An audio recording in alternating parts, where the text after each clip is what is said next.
ሰላም ውድ አድማጮች እንዴት አደራችሁ? እግዚአብሔር ይመስገን እኔ በጣም ደህና ነኝ። የምትገኙት አራዳ ሜዳ ኦፊሻል የዩቲዩብ ገጻችን ላይ ነው።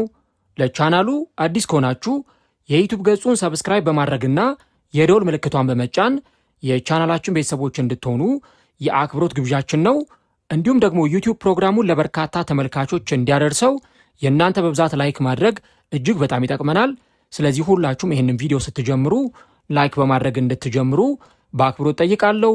የአራዳ ሜዳ ኮሜንታተር ተስፋ ወርቅ ሉል ሰገድ አብሬያችሁ ቆይታ አደርጋለሁ። ፈጣሪ ፈቅዶ ዳግም ከእናንተ ጋር በሌላ ዝግጅት ተገናኘን። በዚህኛው ፕሮግራማችን ላይ የቼልሲን የግብ ጠባቂ ጉዳይ እንመለከታለን። ቼልሲ ከማይክ ሜኞ ጋር ስሙ በድጋሚ ተያይዞ መነሳት ጀምሯል። ቼልሲ ይህንን ግብ ጠባቂ ያስፈርመው ይሆን? ይህንን ጉዳይ በዛሬው ፕሮግራማችን ላይ የምንመለከተው ይሆናል ማለት ነው። እንግዲህ ቼልሲ በአሰልጣኝ ሻቢ አሎንሶ ስር በዚህ የክረምት የተጫዋቾች የዝውውር መስኮት ያከናውናቸዋል ተብሎ ከሚጠበቁ ጉዳዮች መካከል አንደኛው በተለይም ደግሞ ወሳኝ በሆኑ ቦታዎች ላይ ተጫዋቾችን ማስፈረም ነው። ቼልሲ በተለይም ስፔሲፊክ በሚባሉ አንዳንድ ቦታዎች ላይ ቁልፍ የሆኑ ዝውውሮችን ማድረግ ይጠበቅበታል። ከእነዚህ ቦታዎች መካከል ደግሞ ጊዜና ፋታ የማይሰጠው የግብ ጠባቂ ጉዳይ ነው።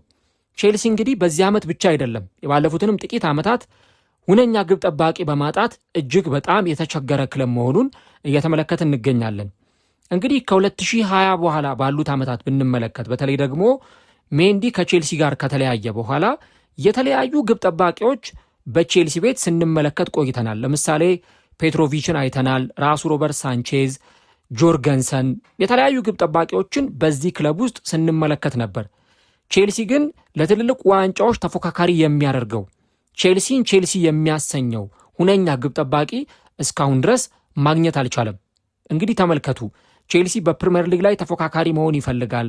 በአውሮፓ መድረክ ላይ የሚያሳትፈውን ውጤት ማግኘት፣ የአውሮፓ መድረክ ላይ ደግሞ ሲሳተፍ ውጤታማ መሆንም ይፈልጋል።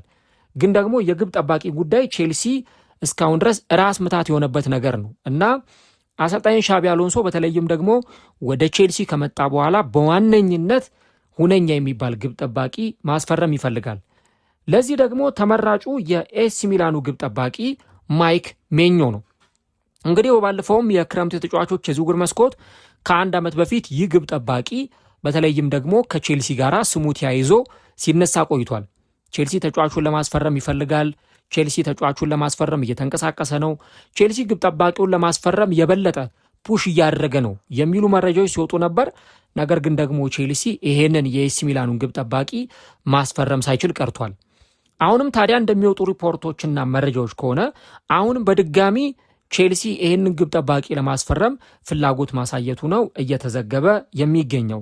በተለይም ደግሞ ፉትቦል ኢጣሊያ እንደዘገበው ከሆነ ቼልሲ ግብ ጠባቂውን ለማስፈረም ፍላጎት ካላቸው ክለቦች መካከል አንደኛውና ተጠቃሹ ክለብ መሆኑን ነው የዘገበው።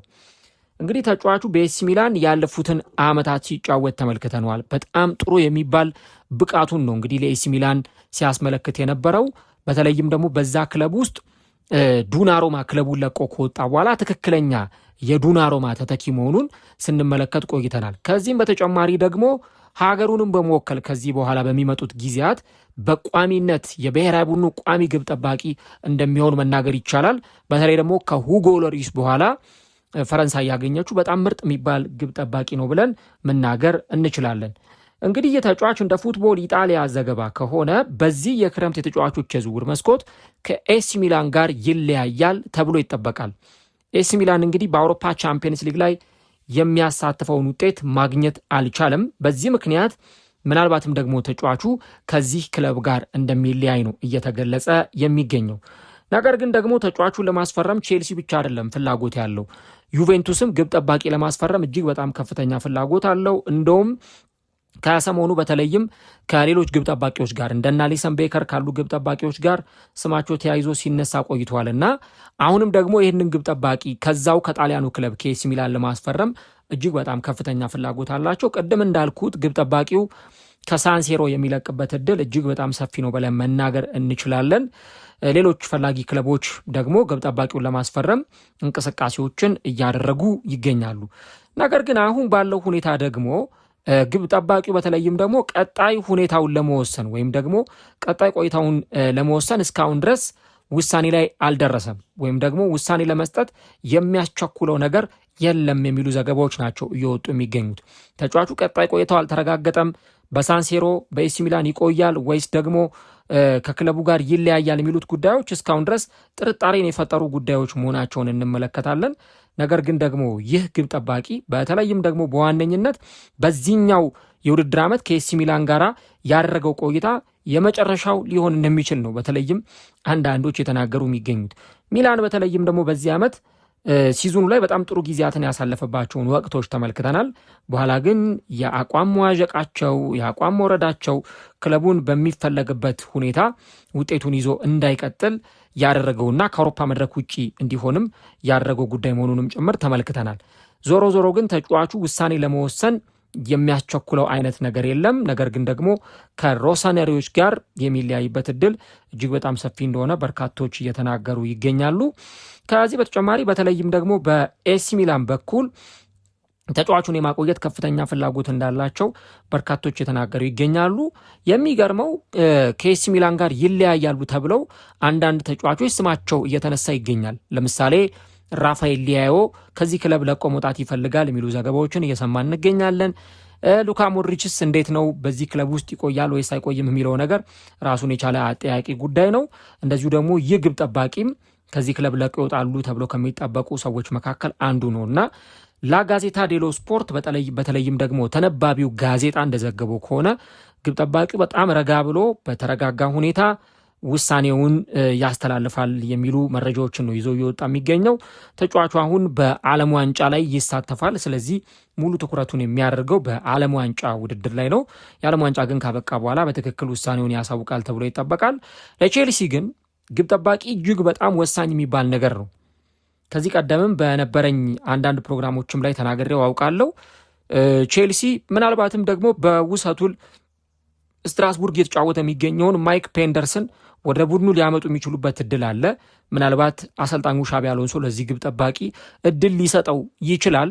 ነገር ግን በሚቀጥለው ዓመት በሳንቼዝ ወይ በፊሊፕ ጆርገንሰን መቆየት እጅግ በጣም አዳጋች ነው። በእርግጥ ፊሊፕ ጆርገንሰንም ከቼልሲ መልቀቅ ይፈልጋል። ምክንያቱም ሁነኛ የጨዋታ ደቂቃዎችን እያገኘ አይደለም። ተጣዋቂ ተጫዋች ነው። ስለዚህ በቋሚነት መሰለፍ የሚፈልግ ተጫዋች በመሆኑ ምክንያት ከዚህ ክለብ የመልቀቅ ሀሳብ አለው የሚሉ መረጃዎች በስፋት እየወጡ ይገኛሉ።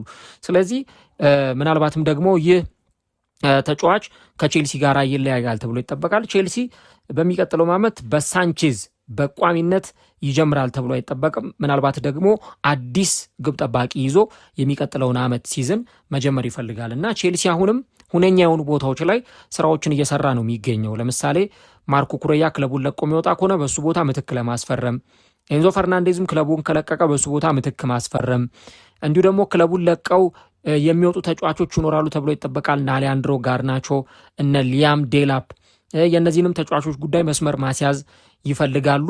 ከዚህም በተጨማሪ ደግሞ አሁን ያነሳሁት የግብ ጠባቂም ጉዳይ እጅግ በጣም ማንዳቶሪና አስፈላጊ የሚባል ጉዳይ ነው እና በተለይ ደግሞ እንደ ቼልሲ ላለ ትልቅ ክለብ ደግሞ እኔ ከሳንቼዝም የሚበልጥ ተለቅ ያለ ግብ ጠባቂ ዲዘርቭ ያደርጋል ብዬ አስባለሁ።